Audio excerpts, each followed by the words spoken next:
What you know, Alibiers. Welcome to another episode of Pretty Lies and Alibis. I'm Gigi. Good to have you here. It's Monday, April 21st.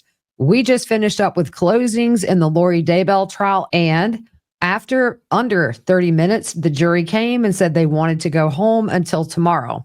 My theory, and this is literally only my opinion, maybe it was a very quick, unanimous guilty, and they want to go home and sleep on it.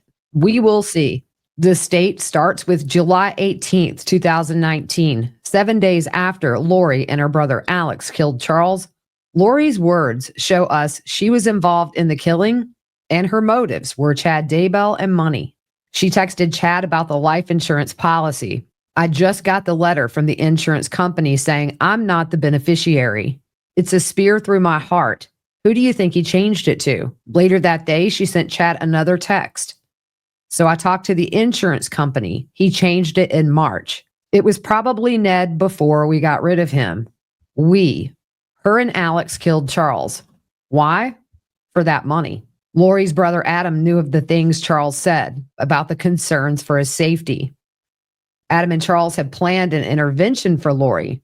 And that morning, Charles texted Adam, "Al's here." Adam texted back, "They're planning something." He knew. 3 days later, on Saturday, when Adam's friend Googled Charles and found out he had been killed, Adam told his mom that Lori and Alex conspired to kill Charles. He knew he was right. Christina Atwood told you about an uncomfortable dinner a month before the murder where Alex was talking about wanting to kill Charles. Lori talked about how she had been drugging Charles. And the next day, Christina told Lori if something happens to Charles, she would have to go to the police. She knew. Nancy Jo Hancock was with Charles the night before he was killed and testified Charles told her all about Lori, what she was saying and doing, and how he was concerned for his own safety. Nancy Jo told Charles he should tell Lori about the change in beneficiary. Lori wanted the $1 million and she wanted Chad Daybell. Lori and Alex used twisted religious beliefs to kill Charles and get his $1 million life insurance policy so they could be like Nephi. There is no justification. It was first-degree premeditated murder. Everything Lori said to you in her opening statements wasn't presented as evidence in her trial. She starts to go over a timeline for the premeditated execution of Charles. June 29th through 30th. Charles learns Lori is having an affair with Chad Daybell through the KK Walker emails.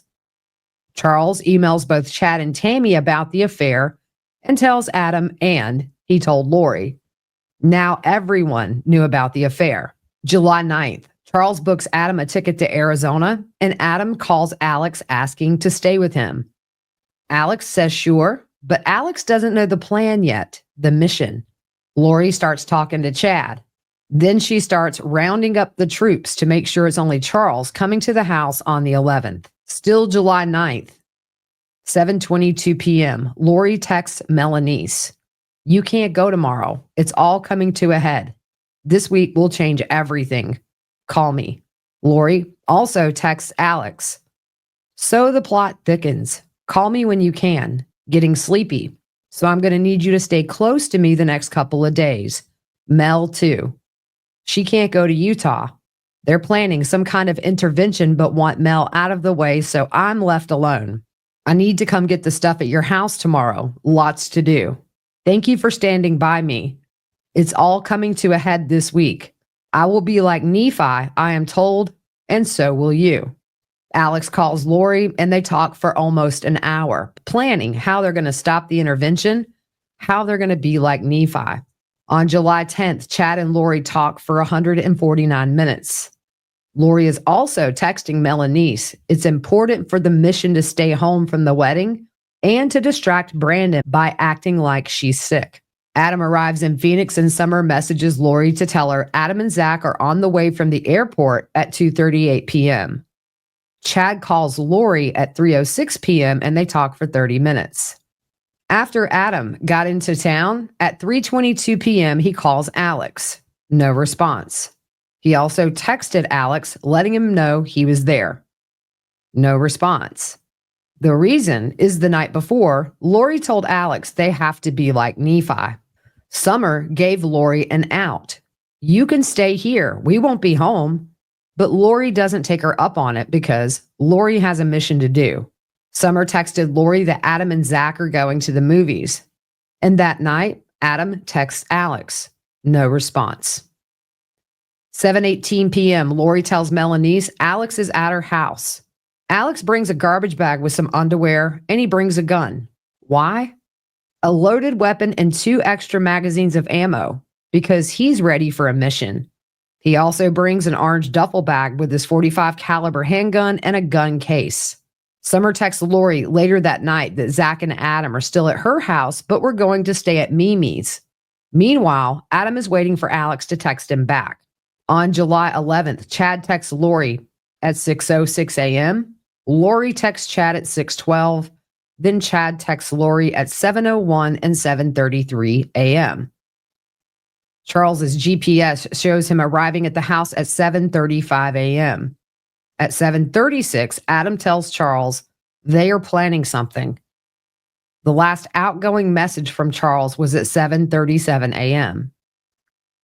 How long is Charles at the residence? In her interview, she said it's so fast. He comes inside, he's angry, and she tells him to take JJ to Burger King. She holds on to the phone, but we know it's 12 minutes long. This isn't fast. In the 12 minutes, Lori and Alex are doing their mission, being like Nephi. And at 7:49, it's over. Lori leaves in Charles's rental car with JJ and Tylee. There are 2 calls between Alex and Lori as Charles lay dying or dead. 7:52 and 8:06. 47 minutes pass before Alex calls 911. The police are advised the shooting just occurred and that CPR was given. At 8:48, Lori returns with Tylee, and at 9:40, Lori is being interviewed at the Advocacy Center. She had Charles's phone that whole afternoon. On Lori's phone records, you see she calls Chad again. Detective Inclan calls her and leaves a message. We know at 2:13 p.m., Alex is taking photos of Adam's flight reservations from Charles's phone. And at 2:18, Lori hasn't told Charles's sons or family about his murder. Instead, she's calling the mortuary. Then she calls Chad again. At 3:11, Charles's phone shows him back at the residence, and when asked about it, Lori and Tylee hand Charles's phone over as well as the pen. They had looked over it and didn't need it anymore. And later that night, you can see in the evidence of the phone calls, Lori is talking to her soon-to-be husband and not Charles's kids. As far as the motives, money. They show the text from when Lori learns it's been changed. Chad sends Lori text messages and you can see them. They're romantically involved and Chad knew. He's asking about the cars and the insurance. And then there's the religious belief system, zombies, Z's, possessed spirits, and her being like Nephi, a justified killing. There's that first call to the Banner Life Insurance Company. They do play a snippet of it. When asked what happened, Lori said, well, he was shot. I don't know how to put that. Dispatch asked if it was a homicide, and Lori said it was an accident. The prosecutors say we hear Lori being untruthful to Banner Life Insurance.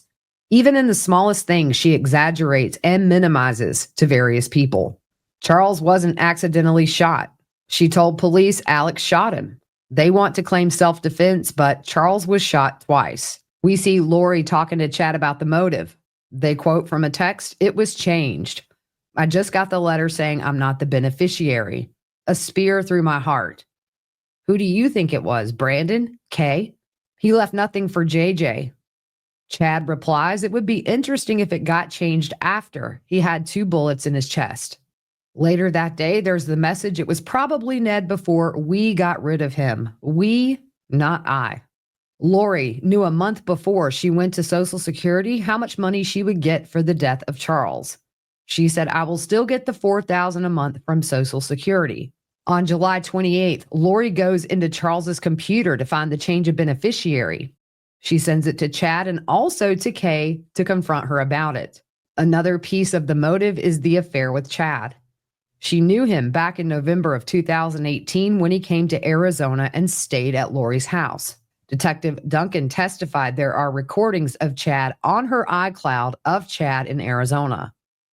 On the Lolly Time account in March, there were screenshots of flights from Idaho to Arizona. This is the time frame when Lori disappeared, living the good life with her soon-to-be husband, and on November 5th, 2019, Lori married Chad Daybell. Before the murder on April 21st, 2019, Lori used her own phone number to register the KK Walker account and emails Chad inviting him to Houston using Charles's money to fly him there, and says he can stay at her house with her and her husband. In June, she emails Chad as if she's Charles and invites him to Arizona to help write a book. But Charles finds that email and he lets everyone know he did. He confronted Chad and Tammy, and he lets Lori know he knows, and now the jig is up. We have the story that was written in text messages from Chad to Lori. You can read that, but it mimics real life, like meeting up at hotels. Lori hasn't worked for 13 years, which allows her to go to temple, to restaurants, to travel, and it changed her way of life, losing all of this. Once Charles was out of the way, Chad and Lori were able to get married. Another element of the motive are the religious beliefs. Everyone Lori knew that testified told you they were not in line with LDS beliefs. Lori said she didn't need to repent, did not need forgiveness, and that she was translated. She's above the priesthood and knew who was dark and evil. You saw the text messages. Zach and Adam, they're dark because they were helping Charles. We heard from Adam. Their relationship ended when Lori told him things about her beliefs and he didn't believe them. They play some clips from Adam's testimony. Serena also testified. Lori said she did not have to repent and was changing physically and spiritually. She also talked about Charles being possessed by Ned. Serena was invited to the girls' weekend, and Serena has no dog in this fight. She knew Lori for a little while, then was invited to the inner circle. Lori told Christina things that were against her religious beliefs, and she stopped talking to her. Charles was possessed by an evil spirit, and she used the term zombie to Christina.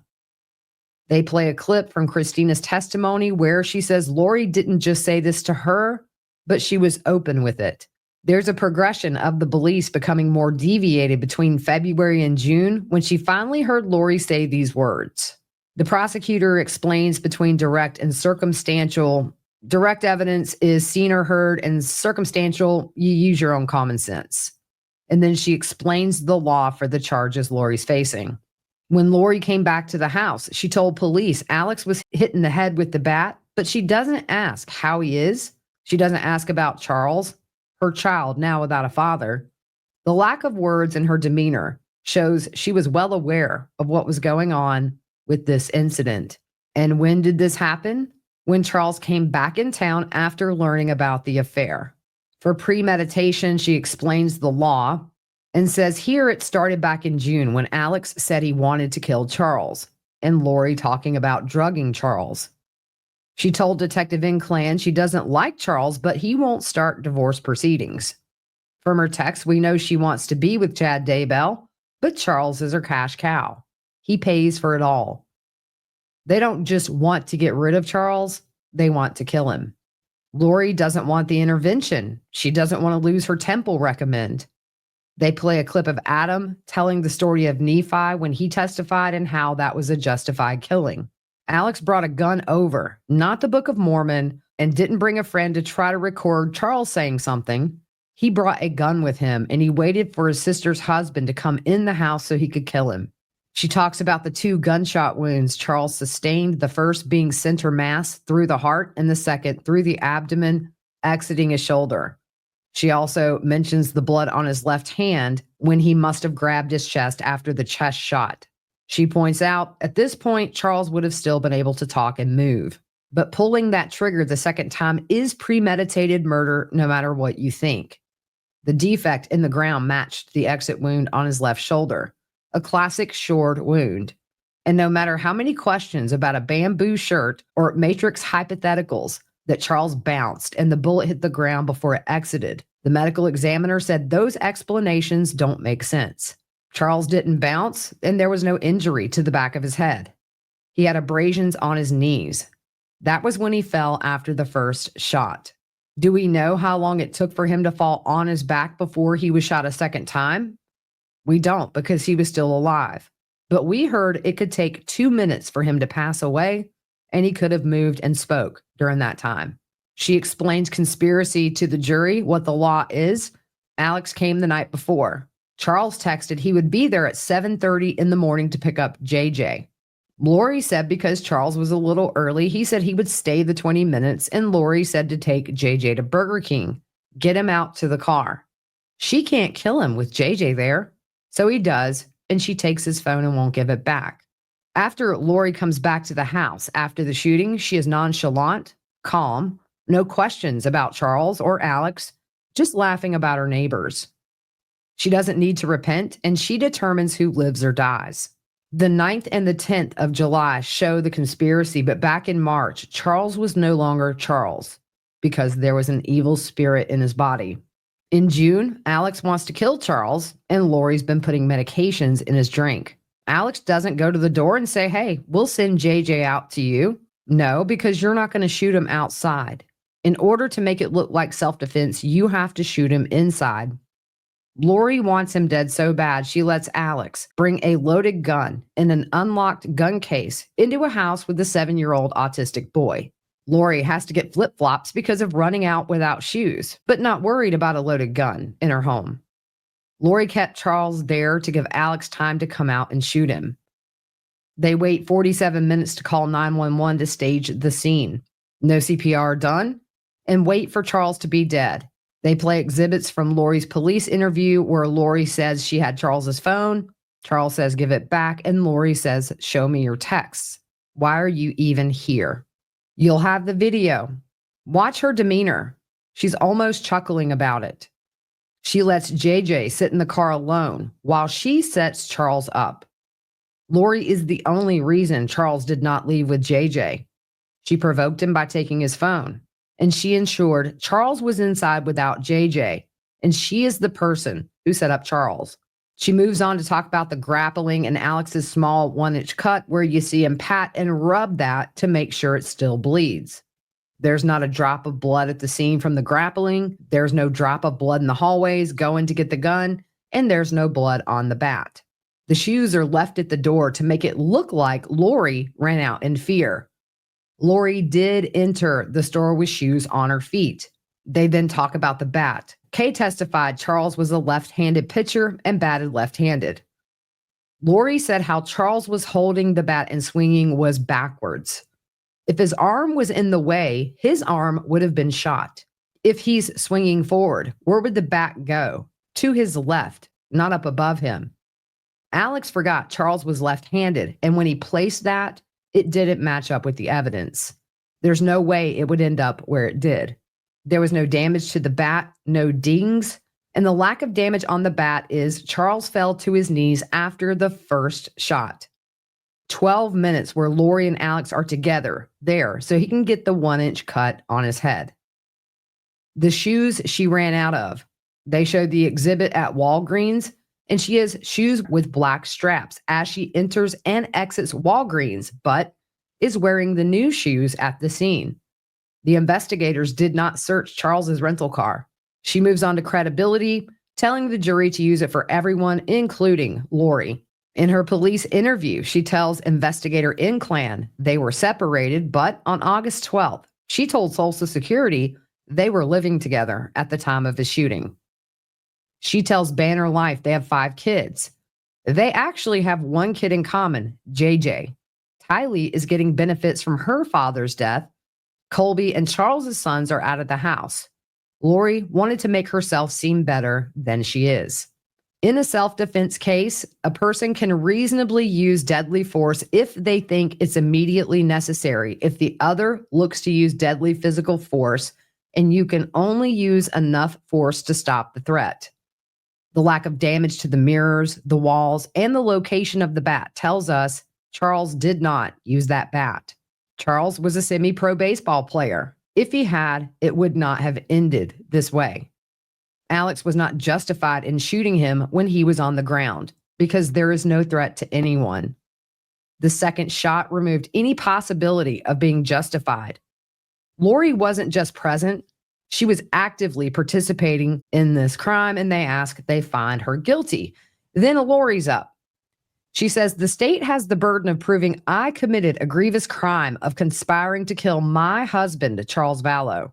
Lori reads law to the jury and says self-defense is not a crime. In the trial, we learned a shooting occurred. 911 was called, law enforcement notified, and first responders arrived. My brother came out with his hands up and he was questioned in the driveway. I came up with my daughter Tylee and I was told to wait. We asked for Tylee's panic attack medications from the house and it wasn't given to her. Alex was taken uncuffed to the Chandler Police Department. Tylee and I were taken in a police van. The detective's goal was to make small talk. There's an objection. The judge said the jury could weigh this. The detective wanted to speak to us separately, so we were taken to 3 interview rooms and we answered all of the questions asked of us. We saw snippets in the trial. The state didn't show all of the interview, but most of it is in evidence, and she gives the jury the evidence number and encourages the jury to watch it in its entirety. It's important for you to determine for yourselves my demeanor. We heard because this was almost 6 years ago, some of the witnesses' memories were not as good as it was back then. You didn't see Tylee's interview, but she did one. Alex, too. We didn't hear from Detective Moffitt, the first lead detective on the case, and the state did not show you Alex or Tylee's. There was an objection that was sustained. The officer said Alex had a bump and a 1-inch laceration, but we didn't see the photos. We didn't know our interviews were being recorded. Alex's phone was taken, but there was no digital copy made, and his phone was returned that same day with no further inquiries. We were introduced to a victim's advocate in another room where me and Tylee were reunited. The 3 of us were taken back home after and told we couldn't go inside, but to take the rental car and return later once the scene was cleaned up. We did as we were directed and did not return until the detective called for Alex to do the walkthrough. The walkthrough was not recorded, and Detective Duncan doesn't know if anyone wrote a report about it. There's also no body cam footage, even though this would be crucial for you to have. There is an objection that's sustained. Why not show the jury all the evidence they gathered? Objection. The judge says again, sustained. Alex, Tylee, and I fully cooperated with law enforcement. They treated us that day as if this was self-defense. We were not told to stay in town or that we were under investigation. Chandler Police put out a press release that day, objection sustained. Under Arizona law, me, Tylee, and Alex had the right to self-defense. This was not planned or expected. It was shocking. We learned the Chandler PD neglected to do a thorough exam. They didn't swab our hands for gunshot residue. They didn't luminol the gun or the bat, or test the DNA from the bat, or the floorboard, or the projectile, or my husband's shirt. They didn't search the rental car or our personal cars, and they didn't test the gun until over 5 years later. They treated it as self-defense. Charles and I were having marital problems, but on July 11th, this was self-defense. Tylee came out to protect me. Charles did not have to take the bat and swing. He had a choice to put it down. How do you choose between the 3 people you love, Charles, Tylee, and Alex? There's an objection. The judge says she cannot testify about things not in evidence. How can you decide if someone feels threatened? I was praying for my husband, and we were trying to do the best thing for our special needs son, JJ. I was shocked he changed the beneficiary. You heard on the call, I was upset for our 5 children, 3 of whom were grown. In Mormon culture, Nephi signified strong faith, perseverance, and courage. The testimony, trying to turn it into killing someone, is absurd. This event was a tragedy. Don't let them turn my family tragedy into a crime. And when I'm done, the state gets to rebut what I told you because it's their burden to prove I committed a crime and you won't hear from me again. I encourage you to watch the full police interview. I tell what happened that day. The state put evidence in this trial to make me look bad and for you to dislike me, but only you get to decide. They put up witnesses that had zero knowledge of a conspiracy. They showed you evidence of a family tragedy and a family torn apart by that tragedy. And she turned and walked away, and that was it. The state got up for a quick rebuttal and says it's not a family tragedy. There's nothing you can say about shooting a man as he lay on the ground and construe in any way to make it a family tragedy. It's about Lori, not Alex. Alex is involved because he's her co-conspirator. His guilt is quite obvious. They learned the timeline and physical evidence showed Charles was executed on the floor, but they had to go through terabytes of data and iCloud accounts to get this to you. Lori was exalted, celestial. She didn't have to repent. Of course, she thought she was Nephi. She pretty much sums up her closings again, and that was it. And I'm just looking at the jury clock. It looks like they deliberated for about 42 minutes before calling it a day at 3:30 Pacific time. So we'll see if we get a very quick guilty when they reconvene tomorrow. That's sort of my guess right now. Hopefully tomorrow, justice for Charles. And then we have one last trial for Lori Daybell for the attempted murder of Brandon Boudreaux before Lori goes back to Idaho and fades away in prison. I will be on Banfield at 10 tonight talking about this case, so tune in if you can. Hope you guys have a good rest of your evening, and we will see you tomorrow.